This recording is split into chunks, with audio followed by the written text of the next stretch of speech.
episode about a company we don't really talk that much about, but we have a special guest here with us, Vince. Vince is bullish. Vince is very, very bullish on Rocket Lab. So, Vince, welcome on the channel. Yeah, thank you so much for the invitation. My pleasure, my pleasure. So, before we start diving into the whole Rocket Lab thesis and all of that, um, what what made you so interested in Rocket Lab? Is it the space thing? Is it the business? Because I know you currently only own Palantir and Rocket Lab, correct? Yeah, that's correct. That's correct. You had Yes. Tesla before. I had Tesla before, yes, and Hmm. it's looking very, very good. So if I can find some money, I might be back into Tesla. Okay. But that's another video. Yeah, So exactly. what made me so interested in Rocket Lab is a very funny story. I we're YouTube creators, so I was looking at how I can better serve my audience and maybe increase my income stream. So I was like, I think I will write articles about write articles on Seeking Alpha, right? And then I looked Hmm. at a list, and they have a list of like undercovered companies that if you write articles, then they pay more money than usual. And I was going on the list, and Rocket Lab, how is this company still alive? I thought that they would die, they were a joke, and I was like, I write a bearish article about them, and then I started researching them, and my bearish article never came out, and I instead became super bullish on the company after researching them. Plot twist. Yes, it definitely was. Okay. Is there a specific reason why you switched? Yeah, I mean, it was quite a few reasons. Okay, so first of all, when I first heard about the company, Hmm. it was, when was it, 2017, something like this, and I was like, okay, this is very cute, but they're going to go bankrupt. There's no way you survive in the rocket industry, and plus there is SpaceX. There's no way you can compete with it. So at first, when they were like still alive, I was like, okay, they must be doing something right. And then I was researching the space industry, and I happened to listen to an audiobook that I actually want to share, and I'm unable to share at the moment, but maybe I can send the link to you if you want. Yeah, sure. Let me see.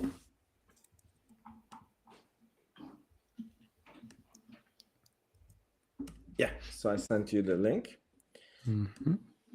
I really recommend people, because Rocket Lab also has a very dedicated following, like Palantir and like Tesla was back in the day. Nowadays, the Tesla creators are quitting, which is a very bullish sign for me. and I'm still and here, still alive and yeah, very, kicking. very good. You see, this is when you find out who is really a long-term investor. When things are not going good, that's when you see who's swimming naked. Um, Hopefully, and people don't see me swimming naked, but yeah. exactly. This is the book. So this is the book, and so I really like to recommend people to read this book. So Rocket Lab also has a very dedicated following, and I don't like to give financial advice. I like to encourage, like, I share my research, and I like to encourage people to do their own research. And in this book, basically, it explains, why the space industry is blowing up currently, like why there is suddenly all these investments in the space industry. And it's not just like, in one way it is because of SpaceX, but not Mhm. just because of SpaceX. Like, it's as Kathy Woods like to say, it's a convergence of different technologies and things in the world that is causing this. And then the author spent quite some years with different companies. He follows four companies. As far as I understand, like, he lived with the founders and with the companies Mhm. and interviewed people. And one of the companies that he follows there is Rocket Lab. And then you get to hear the origin story of the company, who the founder is, how he's thinking, and it's very hard to be not insanely bullish after reading that book. Okay, fair enough. I mean, I've seen a couple of interviews from the CEO. Very cool guy. Well, I mean, very very mission driven. I think Yeah. that's probably one of the main reasons why this company is not bankrupt. But okay, fair enough. So now it's Rocket Lab and Palantir. Tesla might be coming back in sooner rather than later. Did you want to add something? Yeah, I just wanted to say that, like, just so people who are new to me understand that I'm a very long-term investor, and I would like to build a very concentrated portfolio of companies that I have researched and follow, and I don't diversify for diversification's sake. So I happen to like I want to build $100,000 positions in a few stocks, and I happen to have 100,000 on my broker account, and I managed to do enough research on Palantir, and therefore I went like 70,000 into Palantir. It was not as crazy as it sounds, because I know that I keep sending money to the broker account, but that's how that happened. And then I had a part in Tesla, and then in Tesla I had a thesis, and then I felt that that thesis was completely broken, and then I sold that part off, and we sent some more money to the broker account, and then I started buying Rocket Lab, and so now these are my two positions. But I will be sending more money and opening more positions, but I'm not diversifying for diversification's sake. It's Okay. yeah. Fair enough. We're gonna do maybe an episode on Tesla specifically in another time. Yeah. But were you always interested in space related things, or is just Rocket Lab story specific? No, I'm kind of a space nerd. So if you watch my YouTube like feed, if you would look into it, it's like stock videos and space videos. And so again, once, like, after I read this book, so I just want to give a little bit from the book so that the people understand. So basically, in the old space industry, it was super expensive to launch things. And it was only the government who was ordering these things, and there was an insane amount of red tape. So for example, everything had to be so the space age starts in the 50s and 60s, right? With the moon landings, and at that time the production of materials were not very high quality, right? So everything had to be rated to go to space, and then every supplier for the space had to be rated, and they had to use special materials that were produced in a special way. And as you can imagine, this increases the timelines and pushes prices insanely high. Yeah. And basically, the Elon Musk was the first one who said, like, okay, we need to cut the cost down. He went into the rocket angle, and his big invention was that instead of using space graded things, like maybe you can use like off the shelf things, and you can modify it, and then it's a lot cheaper than like you basically can cut the cost down. Yeah. And some examples, I think it's also in the Walter Isaacson book, that the Falcon 9 needed a cooling system, and then some employee came in and they said that the space grade cooling system is $2 million. And he was like, what the F are you talking about? Like, how much is a cooling system for a house? And they're like $5,000, And then he's like, yeah, go and buy it and modify it for the Falcon Heavy. Yeah, and then yeah. they bought it for $5,000. They modified it, and then it was like a $10,000 cost instead of, I don't know, $2 million. Like, yeah, just so people can see the difference. And at the same time as Musk was doing this with the rockets, there was a group in LA, which later became Planet Labs, who thought, like, but for the satellites, like, the production of the stuff has gotten so good that maybe we can send a cell phone up in space, and then the cell phone can take pictures, and maybe that would work. And then they actually tried it, and then it actually worked. And they were like, oh my God, we don't need to spend 100 million on a satellite. Like, we can take off the shelf things, and then make our own satellites, and then if there is, and this is really because technology has gotten so much better from the 60s, right? Yep. And imagine that when you need it, because it was so expensive to launch, you wanted to, you had very limited launches, right? So for example, if you do Earth observation, you wanted to send one satellite that sees an extreme, Large wide, part. Yeah. exactly. And then to do that, you need to send things to geostationary transfer orbit, which is like 36,000 kilometers up. And that means that it's like rotating this at the same speed as Earth is rotating. And you need design committees, and it takes you like 5 to 6 years to design a satellite that is like the size of a minivan, or maybe even bigger. And the point is that from the point that you start designing, when the 6 years goes by, it's already obsolete. So already when you're sending it to space, it's obsolete, and then you're expecting it to operate for 20, 30 years because it's too expensive to replace it. So this is old space, right?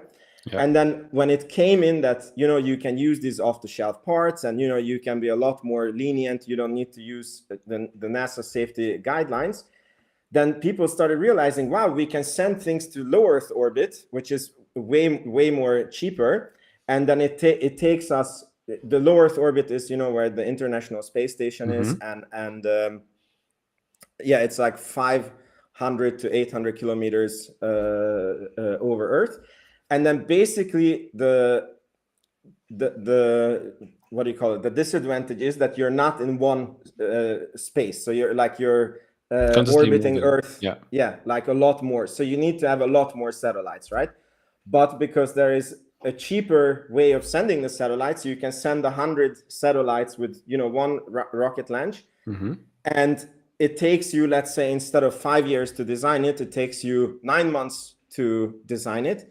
And then it only lives a few years in low Earth orbit, because in low Earth orbit you still have a little bit of atmosphere, which drags Gravity. down on the exactly. And then you can course correct on the satellites, but you once you use up the fuel, then but basically you start getting constellations. They're called mega constellations, where you have like thousands of satellites that is always up to date, because they live a few years, and then while the old ones are up, you reiterate on the new ones. So it's a completely different space economy. And this basically created that there's suddenly a lot of companies making their own constellations. So, SpaceX is making their own constellation, Amazon is making their own constellation, OneWeb is making their own constellation, and even the US government is bringing down things that they had in geostationary transfer orbit. Like as they go obsolete, they're replacing them with a lot more low Earth orbit satellites. And this creates way more launches than before, because before you had like one big launch to this space, and way more satellite manufacturing. Like it's way more space economy, and this, I believe, is the future. So this is like the bull case on the space economy. Yeah, which by the way, I've heard some analysts say should be worth $1 trillion by 2030, if I remember correctly.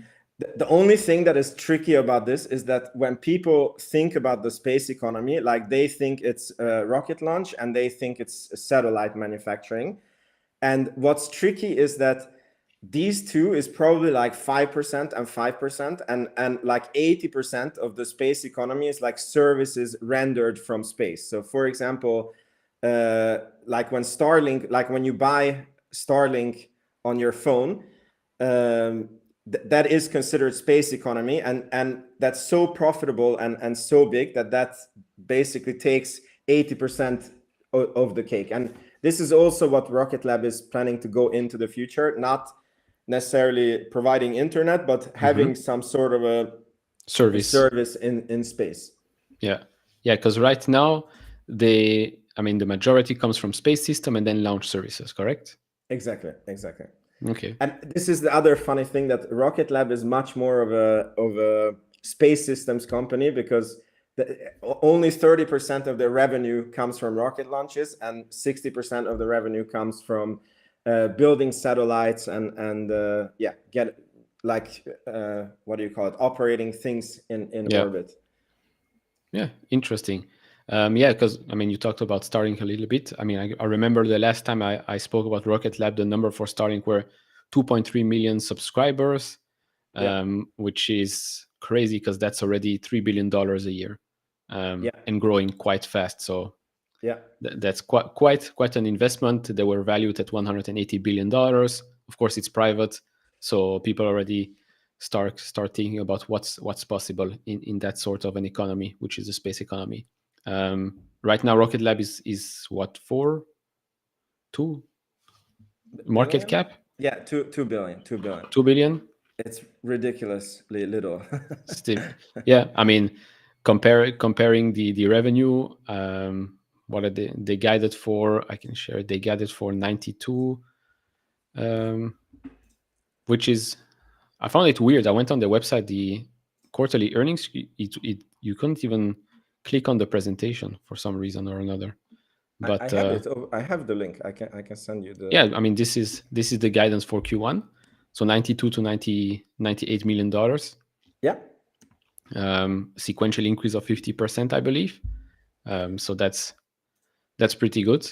So as people can see here, space systems, the biggest segment, then launch services. But for the quarter, for Q4, did they miss or did they beat? It's okay. I'm not an analyst, right? So the thing is that they pre-announced the numbers like a month before, in January. They were raising capital, right? And somehow the analysts, like, that's how little interest there is for this company. Like, they never updated the numbers because they didn't, like, it was still not the specific exact numbers, but they said that we are releasing the unaudited numbers and it should be like, it was a very close range, right? Yeah. And when we went into earnings, I got an email from Interactive Brokers that one of your stocks is going to report, and here is the consensus estimates, you know. And when I was looking at the consensus, I was like, these efforts like didn't update any, like the numbers are out since a month, and then the analysts didn't do anything with the numbers. So I don't know if, I guess you can consider it a miss, but yeah. Okay.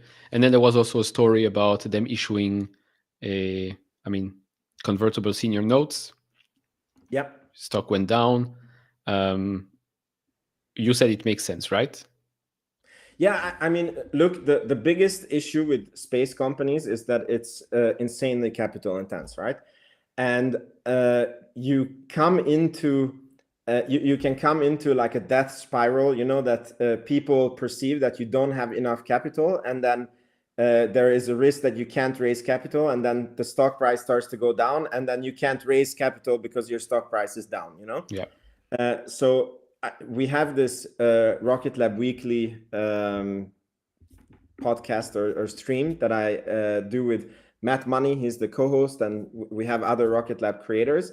And I have been saying there that, like, I'm sure that they need to do a capital raise at one point, because they were claiming that they had enough money to build their next rocket, which is the Neutron.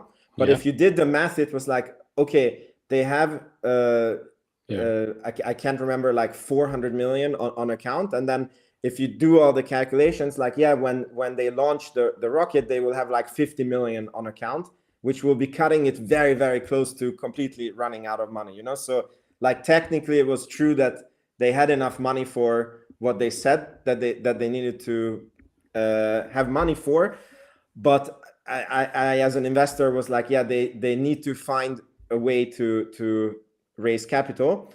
And I even said that, yeah, like, they can do a loan, but that's not good because, you know, it weighs on the balance sheet. And then they can do a direct equity offering, but that's not so good because the stock price is not high. And then the best option for them would be a convertible offering, because there you can, it's like a loan, and then if the stock price goes high enough, then you don't get diluted as a shareholder. And then that's what they ended up actually doing. And They even did this covered, how did they say it? It's a capped call transaction, or I don't remember. Like SoFi did this week. Yeah, exactly. So it was yeah. And even if they didn't do this cap on the dilution, like they would have diluted the shareholders. Oh, it was some time ago, so I don't remember the exact numbers, but I think it was like 12% dilution to shareholders, and then the stock fell 20%. And I was like, this doesn't make any sense. I mean, And SoFi crashed 15% on a small thing as well this week. So yeah, it's more about market sentiment than logic at this point. yeah, or algos, maybe, the algos see that, yeah, dilution, and then they just start selling the stock like crazy. Okay. There is one positive thing that I saw. I mean, major positive thing is with the backlog. I saw backlog increased quite nicely, of course, thanks to the contract that it got late last year, the announcement, which is great. They also, I mean, before we dive a bit deeper in, I remember they said if they can launch 6 Electron in a quarter, that's a profitable quarter, correct? I think that they said that then the gross margin is 50% on Electron. I don't think that they said it was a I mean, profitable. profitable launch quarter, not profitable for the company. If they do 6. I think that they said that like what they have said before is that if they wouldn't be developing the Neutron rocket, so if you would back out that cost from the company, they would be a profitable company. This they have said. And what I remember is the 6 launches would be that they have a 50% gross margin on the rocket itself. I don't think that they said that they would be profitable. Okay, because I remember when looking at Q3, then I saw the launch schedule for 2024, which was 22 missions, I think. Yeah, exactly. So that's where I got, because there's one quarter where they have 6, one quarter when they have 8, and then the first quarter when they're 5. Then they said something, if they have 6 launches a quarter, I think Electron is profitable, but maybe I misheard. But I think that then the profit level is where they want it to be, because it has a lot to do, like the cadence of how fast they're shooting up the rocket, because it's the same personnel, the same pad that you're using. So basically all those costs are being amortized on more and more launches. So for them, the actual cadence of the rocket is a very big factor in how profitable the launches. Yeah, of course. I mean, it's a bit like cars. The more you make, the better. With launches as well, the more, especially with reusable rockets, the more you can launch the same, the better it is. But it is a tricky business, because one crash and you're back at the start. Delays, approvals, etc., which we had, I think 7 months ago, which delayed the launch, I believe. They had a launch failure, which was like, this is the thing that there's a lot of space companies, and I know when I speak to a lot of people, they're all like, yeah, but we only want to invest in SpaceX, and my answer is always like two answers. Like, one, you can't invest into SpaceX because they're private, and number 2 is, do you want to invest in SpaceX at 180 billion valuation? Yep. And Rocket Lab for me is the only company that you can, or it is a fantastic company, and you can also invest into it, and happens to have a very low valuation. So it's not even like, for me at least, Palantir, for example, it never felt cheap. Like, it was always, even when it was at $6, it was like, okay, we see the future in it, and like, if they start to grow and if they fix this, then it's a fair price at $6. Yeah, I mean, there was a reason why it was at $6. Exactly. But on Rocket Lab, it's like, when I do my model, I'm like, today it should be $6, and you can get it at $4. And it has an insanely bright future, in my opinion. Yeah. Okay. We talked a little bit about the bull case for the whole space industry, but maybe we can speak about like the bull case for Rocket Lab, or what are the things that So the reason why I'm very, very bullish on the company, like one of them is the founder. So again, if you read this book, so this guy created a rocket company in a country that had no space industry, it had no capital, and so that means that he couldn't raise money to start his company. He couldn't tap into employees of other space companies, and on top of it, when he managed to develop the rocket, like it came up that if you can send stuff to space, then it means you can actually send ballistic nukes anywhere on the planet. So the US actually severely limits who can develop space things and who can shoot up things to space. So that was also a small hurdle for him to come over, that he had to get his country's government and the US to make a treaty, and they actually have their own spaceport in New Zealand that is under the FAA authority. So it's like under, like they get an FAA license, and it's actually the only private spaceport. So that means that it's all for themselves, like when SpaceX is launching from the Kennedy Space Center, it's like they have to fit into others' schedules. The schedule, yeah. Yeah, and then on top of it, when you shoot up a rocket, when you get your license, it's like you have to close off the airfield around you and the marine space around you. And where they are in New Zealand, it's like practically no air traffic, no more, like it's like the land down under, no man's land, Hobbits. Exactly.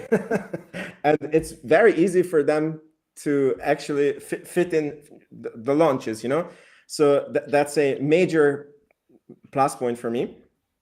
And then, so in a very adventurous way, like this guy actually managed to pull all these things off. He managed to get funding into his company. He managed to actually shoot up rockets to space. So if you look at his competitors, like there is SpaceX, they are regularly shooting up rockets.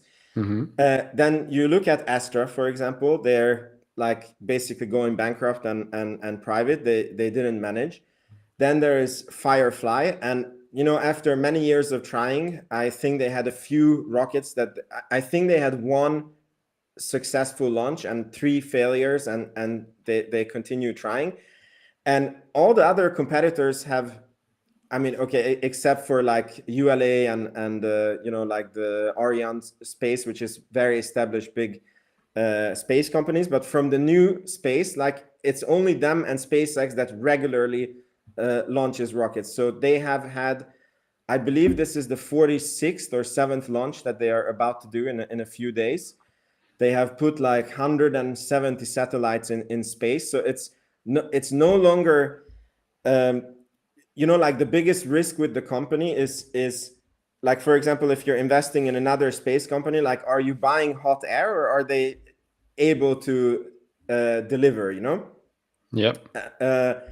And with them, it's like they have flown so many rockets that it's like not a question anymore. Like they're actually like a good rocket company.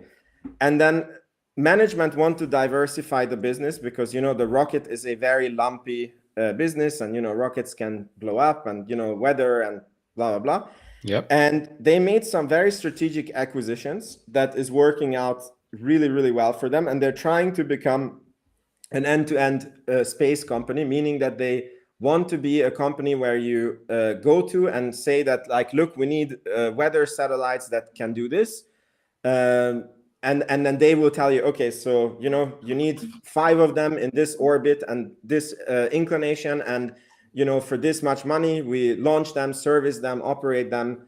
And that is not like that currently in the space business. Like you have to, like first you have to have engineers and space guys in your company to tell you, like, okay, we need 5 satellites in this orbit with this specifications. And then, you need to go to a satellite manufacturer and then a launch provider and then probably many other things. And it's very time consuming and very costly. and their only other competitor like SpaceX is doing this, but they're only doing this in-house, right? Like they are not selling the service. Like you can't go to SpaceX and say like, we need weather satellites, or, you know, we need, because they're only producing their own Starlink, and their intention is to go to Mars, you know? So I think that that's what they're focusing on. And Rocket Lab is basically picking up the things that like SpaceX is not covering. And then because they're already successfully in the satellite manufacturing, and we know this secular trend of, you know, things moving down from geostationary orbit to low Earth orbit, and there's very few people that can deliver these, and they have the plan, like Rocket Lab has the plan to become a generational space company, and they want to achieve it through space services. And they say that in order to have space services, and to give you an example, SpaceX was valued around 30 billion when they were just a launch company. And then when they announced Starlink and they started making good progress on Starlink, the valuation jumped about 100 billion. So like 3x the valuation, because that was a space service, you know, with very reoccurring revenue and insanely high margins, right? And the only people, like this is what Rocket Lab is saying, that the only people who can actually achieve those margins and have a really good moat is the people who have the keys to space. And what is the keys to space? It's your own ability to shoot your own rockets, and who can manufacture your own satellites, right? And the only company that I know who can do it is SpaceX and Rocket Lab, and SpaceX attention is on going to Mars, you know? So when I do my models, you know, they if they just follow on the launch and doing the satellite manufacturing, like the space systems, in 2030, I believe I have them at $20. And then I have zero model, like I didn't model in anything for their space service that they're going to come up with. And I know that the space service is 3x SpaceX's valuation. I'm expecting that they will have a similar effect, but I didn't even model it in, you know? So that's my bull case laid out. Okay, so couple of things here. So now they only have, for those that don't know, now they only have, well, only. This is obviously the thing that we're expecting this year, Neutron, which should compete with the Falcon 9. So now they only have Electron and Haste, right? Yeah, and Haste is suborbital, so it's a government military thing. Yeah, so for those who don't know, they do private and government as well.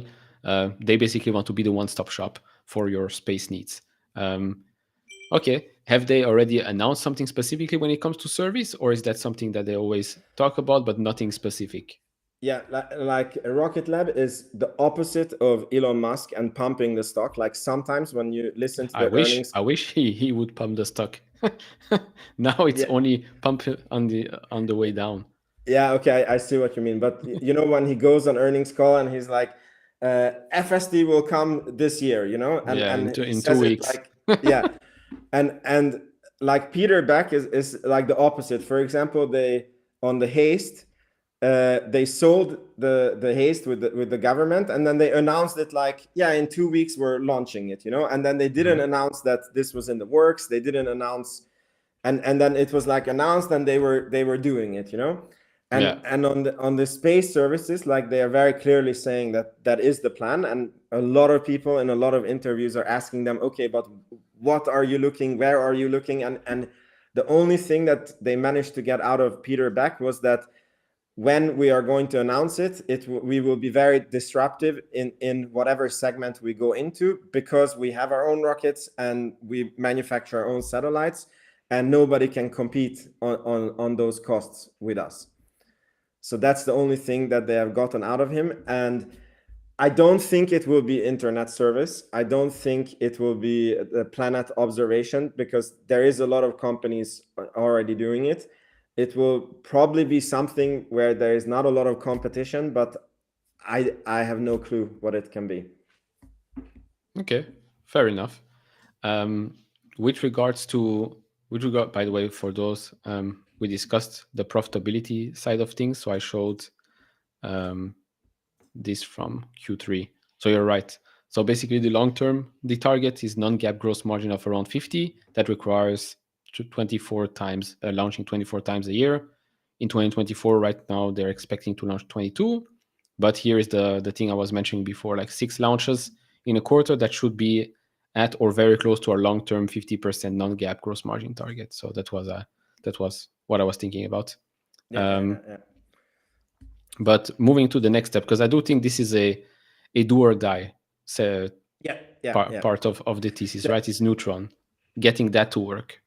Yeah, it's for like, yeah, for the stock it is a do or die, because I think that Wall Street is not showing any love for this stock, and I think it's partially because if there is delays on this baby, it costs a lot. Then they might need to raise capital again, and the company, I think, for Wall Street is very unpredictable until they have this baby under control. And once this baby is under control, the company, according to the CFO, is in direct sight of cash flow. Like he calls it adjusted EBITDA positive, but yeah, that's cash flow positive in my universe, at least. So I think that the stock will appreciate a lot once this baby is under control. Okay, and what's the latest on Neutron? So they have been attacked for allegedly misrepresenting the timeline on Neutron, and this is a very interesting thing because the government has a national security a launch program, which is called NSSL, and this is also part of my bull thesis that I forgot to mention, that the government would really like to see many space competitors. So they're not a fan of basically transferring the NASA budget over to SpaceX, because if something happens to SpaceX, or like if you have a monopoly situation, I don't need to explain it. Why? So they have these launch programs in trenches, and the trench 2, and these trenches is basically just dates. So the trench 2 was between 2020 to 2024, and at that time it was only ULA and SpaceX that was able to bid for these contracts. But in trench 3, they divided up the contracts into lane 1 and lane 2, and I forget which one now, but one of the lanes is very high risk missions where you have to have a proven rocket. I guess it's very expensive government satellites that have to go into very specific orbits, and there the government is not willing to take any risk. And basically on that lane, it's SpaceX, ULA, and Blue Origin that can bid. And then in the other lane, they opened it for new competitors, and that would be ROCKETLAB, Astra, Firefly.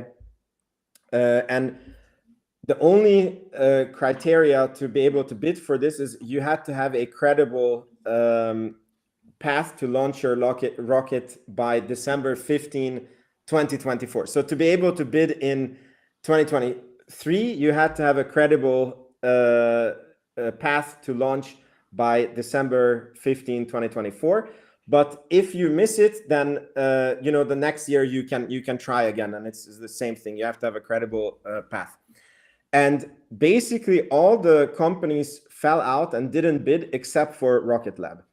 And so if ROCKETLAB can present Neutron, they would be awarded with billions of dollars of launch contracts. Now it could be that they don't get straight away billions because they want to wait and see if the other companies make it in 2024, 2025.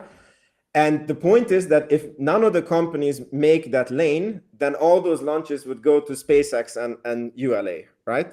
So the conspiracy theory in the community was that the awards should be coming soon, like it should be announced in April. And the conspiracy theory was that ULA and Blue Origin is probably bad mouthing Rocket Lab because they want to make it look like they're behind on the schedule so that they can basically get all these contracts. And Peter Beck was asked about this, and he said that, look, like, it's a rocket program, and rocket programs can be delayed, but currently everything looks good on the schedule. But it's also supposing that like every test and everything that we planned goes well, and he said that if they have an engine test coming up in March, and obviously if that engine test doesn't go good, then they have to update the timeline. But he said that he's not waving the white flag until that he has a reason to do it. So that's the data on Neutron. Okay, yeah, this is from the latest presentation, Neutron's path to first flight. Okay, interesting. Do you see, because we talked about bullish stuff, you want to share more maybe your model or whatever, you can. Do you see a path where things don't work out, where they run out of money, for example? No, I don't, because like theoretically that's like, I can't say that the chances is zero, right? But I think it's like 0.0001.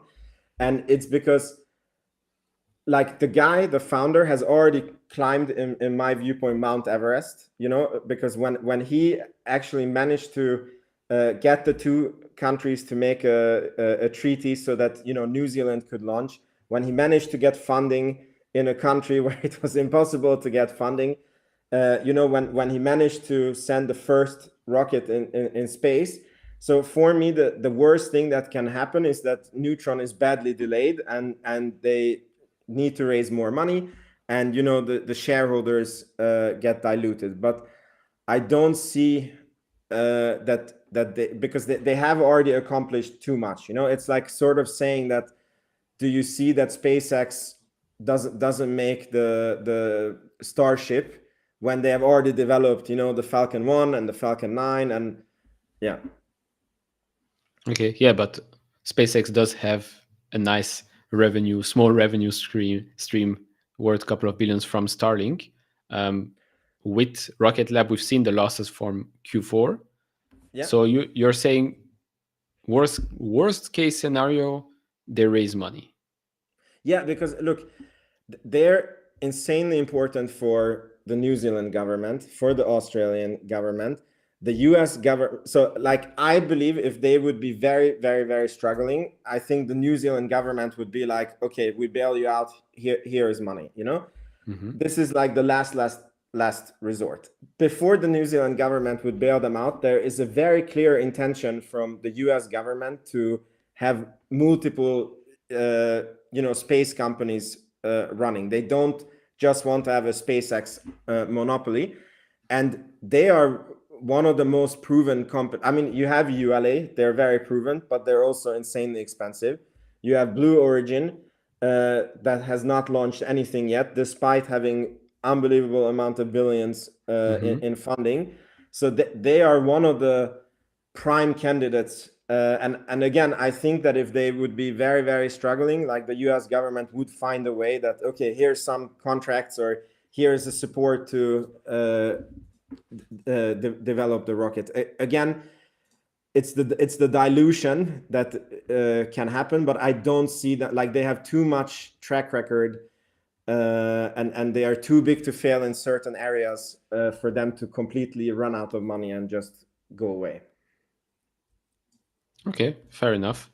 I mean, even if you get diluted, right? Because nobody really likes to get diluted. Even if you get diluted, it's for the sake of survival plus the huge potential upside if this works out. Because if it does work out, you're definitely looking at double-digit returns, double-digit X returns, meaning 10x or more in the future. One thing that was interesting is when they announced the convertible notes, they also mentioned potential M&As, right? Potential merger and acquisition, which I found very interesting for a company that is still losing money, that is still investing quite a lot in R&D because of the Neutron, talking about mergers and acquisitions.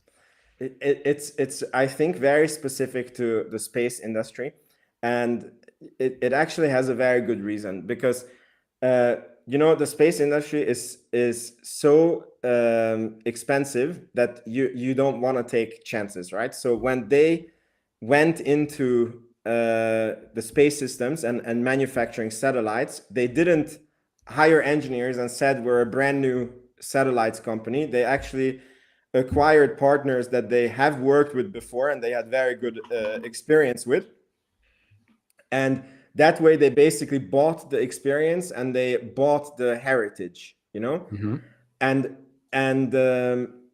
they basically said that they're pushing for being an end-to-end space company, and then they still have certain things that they themselves cannot deliver, and they strategically want to like they feel that it's a very tough market in the space industry, and now would be a right time valuation wise where they can get insanely good deals on new partners, and I do think that there is no other way to do it in the space industry, because for yourself to hire in the people and deliver and try to get the heritage, then you have to like insanely discount your it's a huge uphill that I don't think that they should be climbing when they're developing Neutron.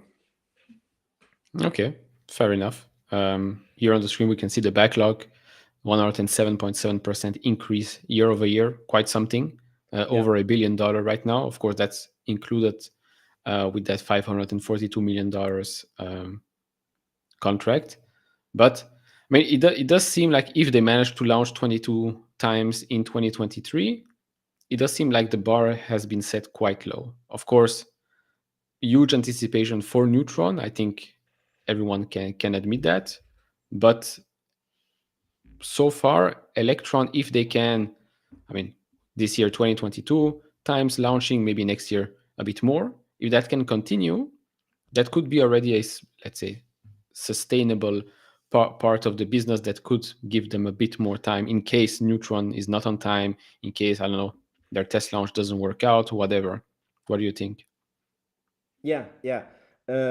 Again, I'm not an expert on this. They plan to invest 300 million into Neutron, and the CFO said that they're like this budget was set 4 years ago, and they're basically looks like they will be exactly on the dot and also very close to on the time schedule. So the thing is, if the first launch, because I guess a lot of this investment is pad, machines, new factory setup. So if the first launch blows up, what can be, because then it's the material cost of the rocket that you lose. So that's probably maybe 30 million, something like this, that you lose. But it's not that you have to not that the 300 million then becomes 600 million, right? Yeah.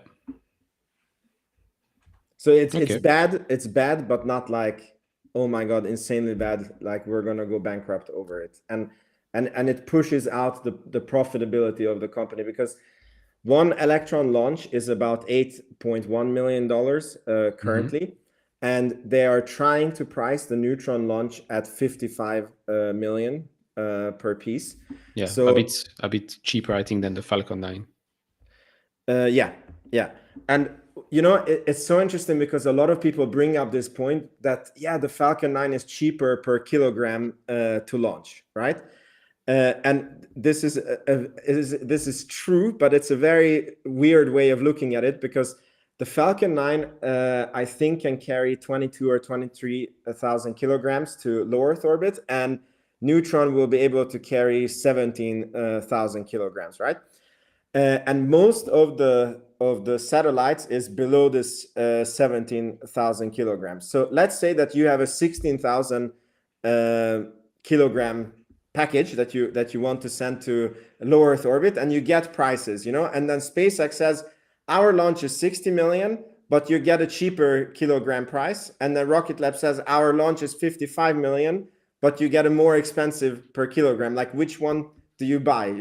Like, any day you will buy Neutron over SpaceX because it's 55 million instead of 60. I mean, I think maybe there will be potential price wars, but as far as I understand, they are aiming for 50% gross margin. So the rocket costs, what is it?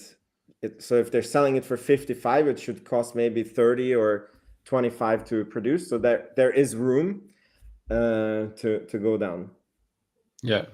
Okay. And Interesting. SpaceX does have a waiting list. That's also another thing, that SpaceX has a waiting list of like 2-3 years, and there's a lot of new space startups, you know. And can you imagine that, let's say that your satellite is ready, but you're not able to launch it to space? Then if you're a startup, then you have to pay salaries, offices, everything 2 years to wait for SpaceX. Like nobody's going to do that. Then they're like, okay, how much money is it to launch? Like then you will even pay more than, yeah. Yeah, no, for sure. Makes sense. Makes sense. Okay, I'll look. You want to share? If you want to share something, let me know. Meantime, I'll look for a question in the chat that I saw that I wanted to bring up. I mean, I can share my model, how I was thinking, but am I able to share my screen? Or You should be able.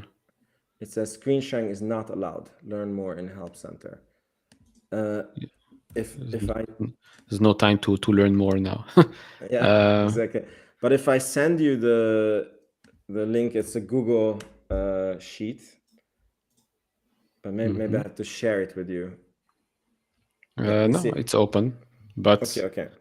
It's strange that you cannot share. Let me see. What about now? Can you click on the? No, it's gray. It's not white like the camera or the. Yeah, but if you click on it. Yeah, unable to share screen. Screen sharing is not allowed. Interesting. Very strange. It could be a security setting on my Mac that I have to specifically allow the program to. Apple, yeah, they only let the Chinese in. Yeah, okay, I have it here. Oof. Yeah, so if we go down to just the bottom part, where, because it's a lot of nerdy numbers there. Yeah. This? Yeah, there is, I basically divide up. Could you zoom in a bit more on it? Yeah. So here I divide up like rocket launch and space systems. And then you see like a total revenue and how much the revenue is growing year over year. And then if you click on the rocket launch section, you will see an equation on the, if you click on the 165 million, that one. Yeah. Then I believe you see that it's 22 launches. Yeah, like 22 launches and no Neutron launch. And then if you go to 2025, then it says how many Electron.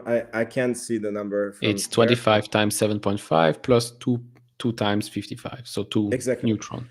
So they are saying like their goal is like 1 Neutron this year and 3 neutrons next year. I'm thinking with 0 this year and 2 next year. And then you can see the numbers as you go. Like it's not like I think it's like pessimistic 2, numbers. 4, 6, 9, 13. Yeah. Yeah.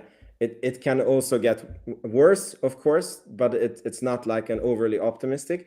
And then on the space systems in 2024, I did that based on that in the report they guided for that they will probably deliver 41% of their 1 billion backlog.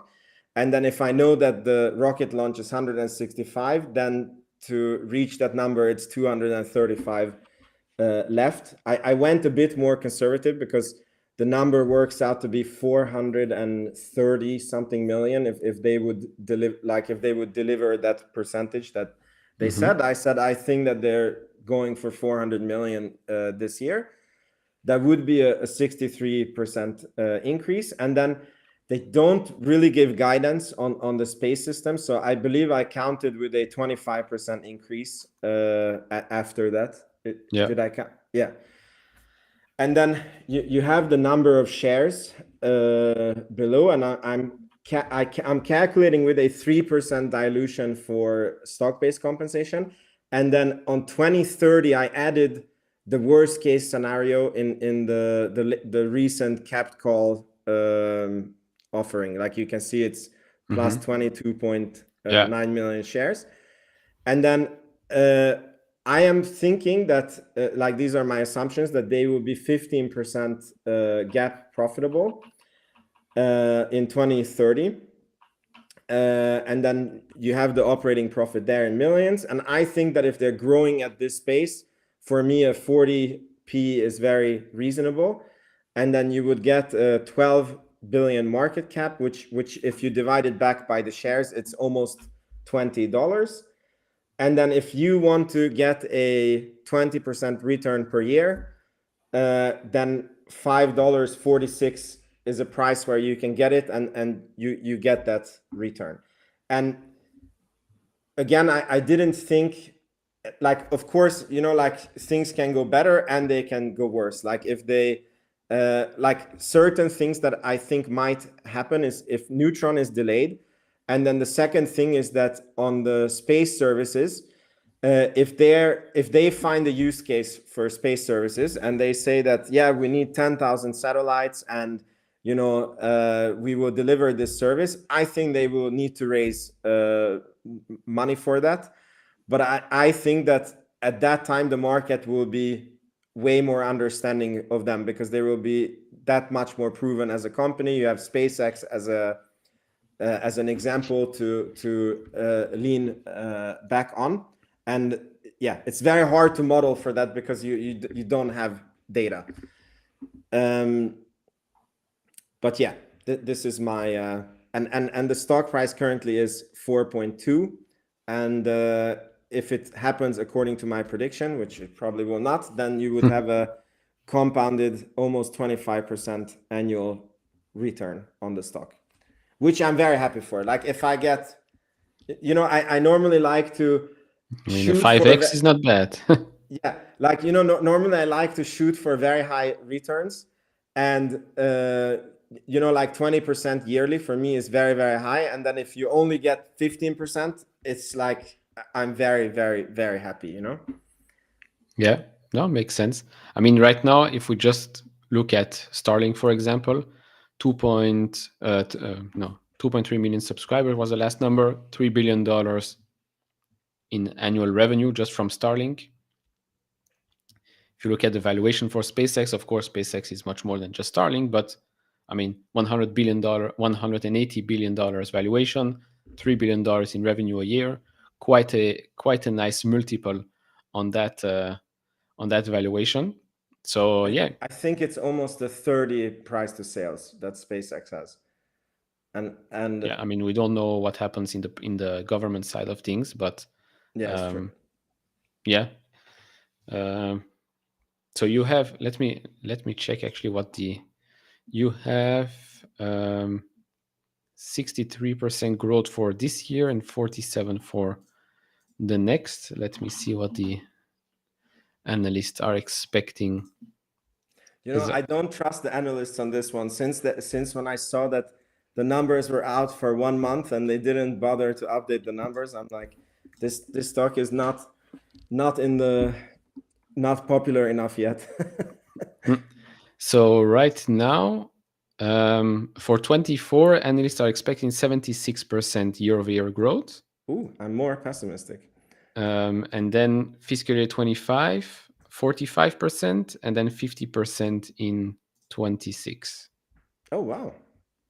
But that's right now, because obviously things can change. Yeah, because currently, I mean, nobody really changes their price target since quite a while for ROCKETLAB. There are 10 analysts covering this company, 7 with a buy, 2 with a strong buy, with an average price target of $8 right now. So yeah, I mean, they already have 1 less launch for Q1. They are now at 4 instead of 5. Yeah. So yeah, remains to be seen what happens. This is the thing with, it's what I said in my first video. It's putting, it's basically buying call options but actually buying the stock, but not call options. But yeah, it's interesting. I've opened this week a very, very small small position in Rocket Lab as one of my long-term bets. Cool. I didn't know. Congrats. Welcome to the family. You're welcome. I'm a big space fan. One day I'll go to space. I don't know when, but that's the goal. In high school I did a whole presentation about space and planets and stuff like that. So every opportunity I get, I love to see these things. But yeah, it does seem. Actually, why didn't it share the screen here? So here you can see 10 analysts. Majority of them are bullish with an $8 price target, which 80% higher than the price we're at today. It doesn't make sense to me how the stock is as low as it is today. I guess it makes sense because of the market that we're in. So that was one of the questions someone asked here. Can they survive a recession? I think recession or not, they have $1 billion in backlog. That's one. Second of all, it's not really a company that is consumer. Me and Vince aren't going to buy rockets from Rocket Lab. So I don't recession or not. I don't really think it's an issue for them right now, at least.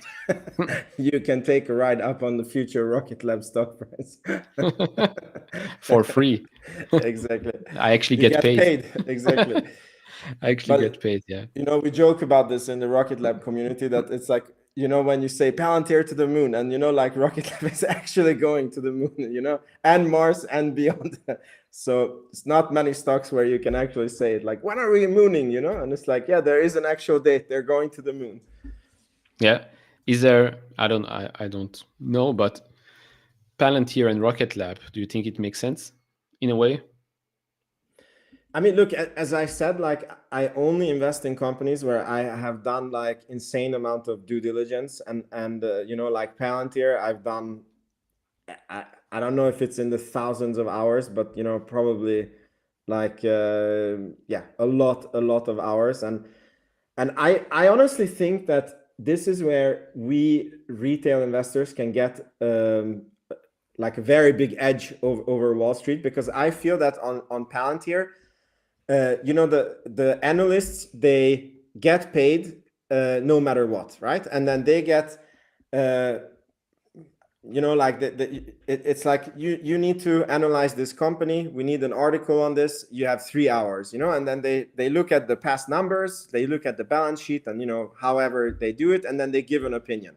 Yep. Whereas the retail investors, we actually put the money where the mouth is, and we have to be right, otherwise we're how do you call it? We're 100 times more incentivized to have the research done correctly. And for example, on Palantir, if you understood the company, there was a lot of signs that was not reflected in the balance sheet and on the P&L, but you understood okay, it cost them money to at that time, it costed them money to get customers because they ran these pilots. And then that took, a year. And then after that, they pulled back, the forward engineers, they went to new customers, and yet the customer kept paying more. And then you understood okay, for Palantir to expand, at first they go more minus because, they have more costs. And then if you didn't do the research, all you saw was oh, this company is a money losing company. They're a consultancy, And I think that this is where retail had an edge. And I feel that Rocket Lab is a similar company where, Wall Street looks at it and they're like, space, too risky, not profitable yet, forget it.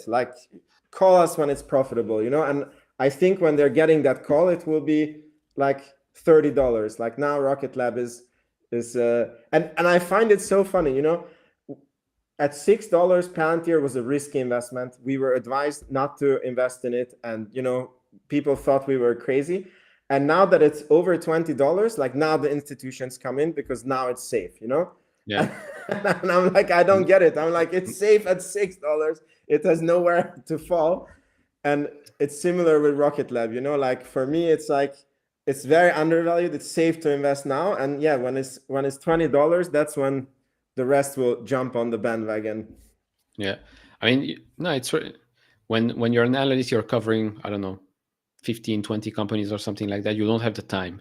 You don't have the time to dig deep. You look at the highlight numbers, you model this out, and that's about it.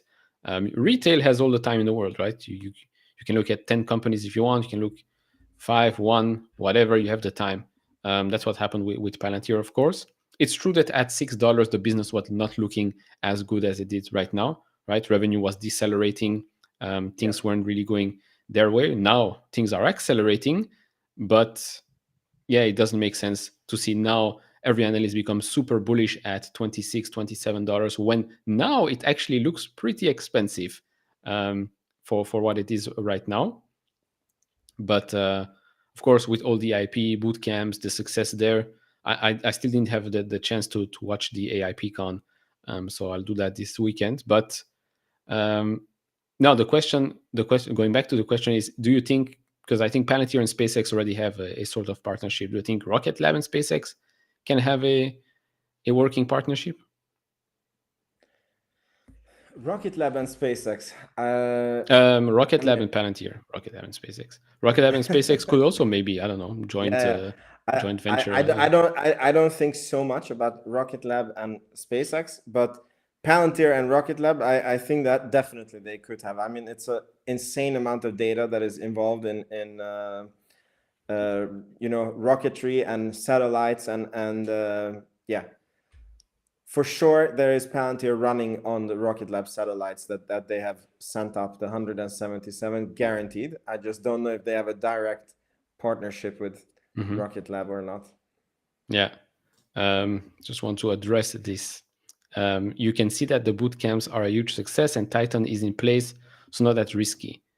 The thing is that in public markets, they are forward-looking. Titan anticipated, in my opinion, just like the NHS deal, right? The NHS deal got announced, not such a big boost in the stock price. The big boost came just after the earnings report. So yeah, sometimes all of these huge announcements are already baked in the stock price. Plus the AIP bootcamps, it will take probably a year, maybe even more, for us to actually see it reflected in the P&L for Palantir. But do you remember when Palantir actually really started running? It was when they first announced that they were gap profitable. Like they had this surprise quarter when they had like 1 cent gap 1 cent, yeah. profitability because of Thanks the to net interest net income, interest. Yeah, exactly. And for me that's also funny because when the company was de-accelerating, it's like they were making a very good amount of cash. Yes, it was because of stock-based compensation, but this is like when you cannot be robotic somehow with because I remember that people were writing that Palantir will go bankrupt, and I'm like, how would they ever go bankrupt? And yet that was the thing, like this 1 cent of gap profitability, that was the thing that, because at that time it was not this NVIDIA AI AIP boot camps, like that didn't come yet. It was just this 1 cent profitability. And yeah, I for me, like also Rocket Lab, like I agree that the way I think about it is that currently you have a lot of risk, yes, because Neutron is not developed and they're not cash flow positive. So I believe that there will be a time soon when Neutron will be flying soon, like in a year, hopefully, and once they reach this EBITDA adjusted, which for me means that they will be cash flow positive but not gap positive because of the stock-based compensation. I think 99% of the risk at that time will be taken out of the stock. But the reason why I dare to invest now is because it's like, even as the analysts are saying, like, I think the fair value today would be like $8-9, and we touched the threes, like not so long ago. And that gap of, how far off it is, I think it's like addresses the risk that you're taking on investing now. But yeah, I mean, it's a margin of safety right now, let's say. Yeah. No, makes sense. Yeah, it's been an interesting. I think today Nvidia finally crashed, dipped 5% or so after it was up at the open. I think it's back under $900. Crazy. Actually, been a crazy start of 2024. You really need to filter out the actual good companies and the AI hype cycle, hype train companies. But no, I mean, it's going to be an interesting year for Rocket Lab, for the space, for space industry as a whole. I think next week we have a Starship launch again, or a test launch. We have a Um, Rocket Lab launch also next week on the yeah, I believe 13th. 13, and I saw maybe tomorrow also, but maybe that's with a partnership. No, they Um, moved it. They they moved moved it. it. Okay, Yeah, because of weather or something. weather. Yeah, That that's also a thing with rockets. Weather, everything can change from yeah. from an instance to another. Um, so yeah, very very interesting. I mean, if it plays out, you win big and you retire. Um, My if it dad doesn't, retires. I like I have the portfolio together with my dad, mhm. and he has other investments too. But yeah, like it would be insanely good for him if this worked out in the next 5 years. Yeah, I mean, if it works out pretty good. If it doesn't, you're probably going to see the signs earlier. Um, Yeah, so that's again, like the way I think about it is the stock is so low that my worst case scenario, obviously, again, like anything can happen, but my worst case scenario is that we go like 3-4 years and the stock is still at $4. So then for me, it's like I lost a lot of opportunity cost. I don't see bankruptcy in the, like I understand that it's theoretically possible, but mhm. I don't see it based on how the government is and the trends that are happening. Yeah. Yeah. No, I mean, with Tesla, it's been now 3 years of nothing for the Yeah. stock. Um, Look, Ron Barron, he bought Tesla in 14 with hundreds of mhm. millions of dollars, and it was 6 years of going nowhere, and he set it out, Yes. and then it 10x'd in 1 year, and his no 20x'd, and his 300 million investment became 6 billion, and he was a genius. Yes. Sometimes it pays it pays big to wait and be patient. And this is something I wanted to mention, but he beat me to it, or she, I don't know. If SpaceX IPOs, people will load into Rocket Lab. So first off, I don't think SpaceX will IPO. Starlink will IPO. Um, that will definitely drive some interest in Rocket Labs for sure, for sure. Just like Stripe, still private. If they go public, every other fintech company gains from that. That is public, and I think the same will happen with Starlink if they go public. What do you think about that? Do you think that will happen in the next 2 years? Oh, I don't know.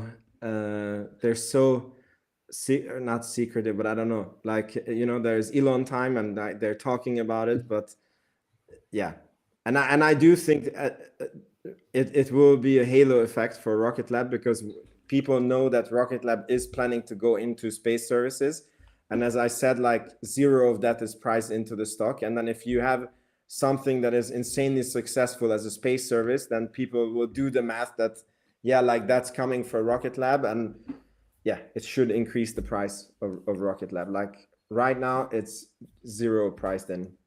Yeah, right now you're buying Rocket Lab with purely just the launch and the systems. And at a 50% discount at that. Yeah, Like if we I would mean, use like if you would look at that table that I said, and because I put in the 20%, right? But if you would discount with like 11%, which is usually what people discount with, then mhm. the price would be like between $8 to $10, or like what the analysts have, Yeah, no, makes sense. It's interesting times. Interesting times. Um, it's good for them to be public because I think if they were private, they would be done already. Yeah, Um, yeah, they needed the funding. Like it yeah. was yeah. Okay, makes sense. So just to conclude, Palantir is number one in the position, or it's 50-50? I mean Palantir because it has run so much, right? Mm-hmm. Like I'm up like more than 200% now I mean, depending on how it closed today, maybe it's 199, something like that. But so, and Rocket Lab, yeah, so like Palantir is a bigger position. Okay, makes sense. All right. If someone has a question, now is the time to write in the chat. I'll look if there was a question we missed.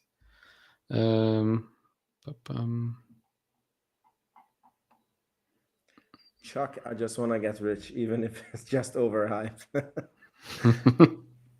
Don't we all? Don't we all? One person asked if we know best guess who Rocket Lab plans to acquire, but I don't think it's not Raycon. That was it's a New Zealand whatever company that was, yeah. By the way, someone writes that Adam Spice, the CFO, sold. And that's the same as it was with Palantir, that these guys get stock options, and when they exercise the stock options, they need to pay tax, and then or was it RSU? Or I think this one was options, as far as I understood. Yeah, people need to stop freaking out every time they see insiders sell. They sell for many reasons, many reasons. They only buy for one. Exactly. There's one reason to buy, a lot of things to, a lot of reasons to sell. Yeah. I mean, can you imagine, like, for example, there was a freak out that Peter Beck, the founder, sold $20 million worth of Rocket Lab at one point.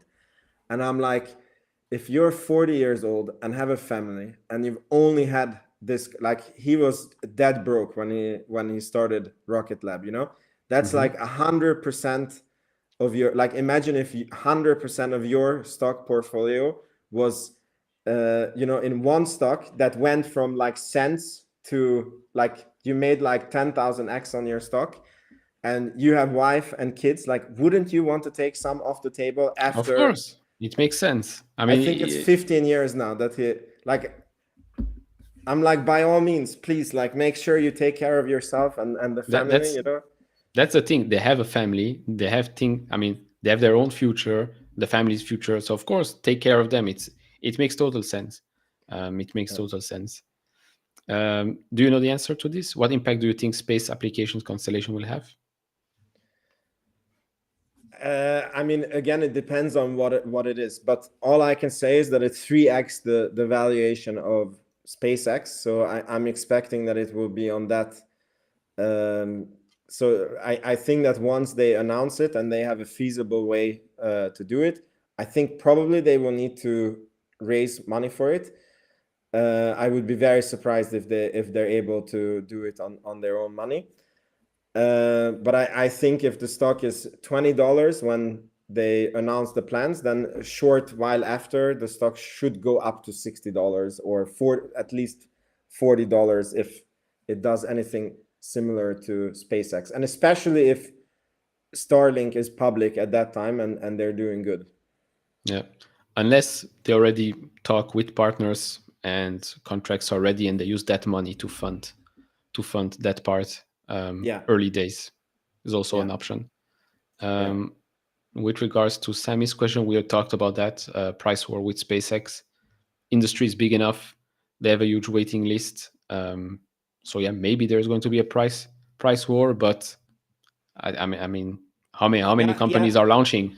Exactly. Not that many. Now, exactly. Like right now, there is too much. Like Apple is building a constellation, Amazon is building a constellation, and think about what I said. So let's say that the constellation is 5,000 satellites, and every month you're sending up 100 satellites.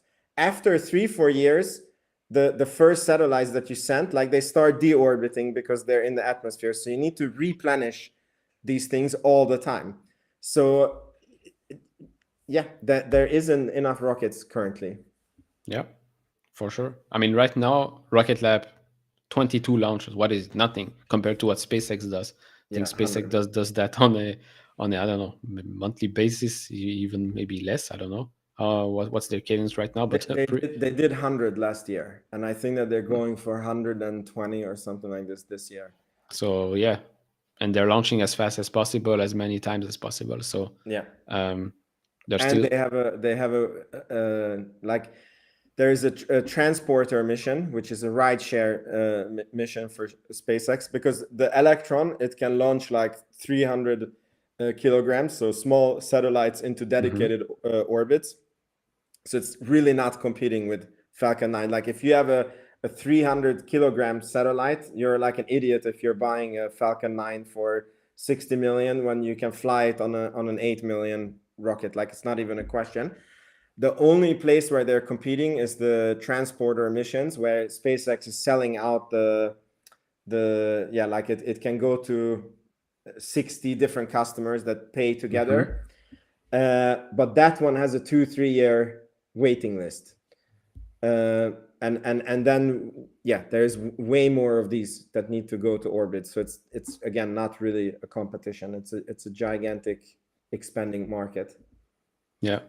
In Amazon, they have their own thing called Project Kuipers. And Gregory says, I think Rocket Lab lacks expertise in payload. What do you think? Yeah, that's what they said, that's the company that they are trying to buy. So he's correct. Yeah, I mean, it's an acquisition for talent, basically, that they're looking for. And heritage, right? Yeah. Like, yeah. Makes sense. So there you have it. Does anyone know more about Viasat partnership? Is this a potential for 9 sets if things go well? I don't know this one. No, can't help you there. So yeah, we'll see. Maybe Rocket Lab will be a space mining business. Could be. I mean, they had this Varda mission where they made pharmaceuticals in space and brought them back. So maybe they will be like space medicine. I have no clue. I mean, the opportunities are huge. When we started the stream, talked about the 1 trillion space economy by 2030. So lots of potential there for sure. Yeah. It's a win-win, very, very big, or lose a little in this case. Yeah. Right now at it's a casino. 4. It's like yeah. you hit your number or you don't. Yeah, exactly. But okay, thank you all for joining the live stream. Thanks, Vince, for coming on, talking about Rocket Lab. I'll have you on for sure once you're ready to talk Tesla again. Sure. So yeah, thanks a lot for coming, and you can find his links on for X and for YouTube in the description and in the pinned comment. Yeah, thank you so much for inviting me. Have a great weekend, and talk to you on X. Will do.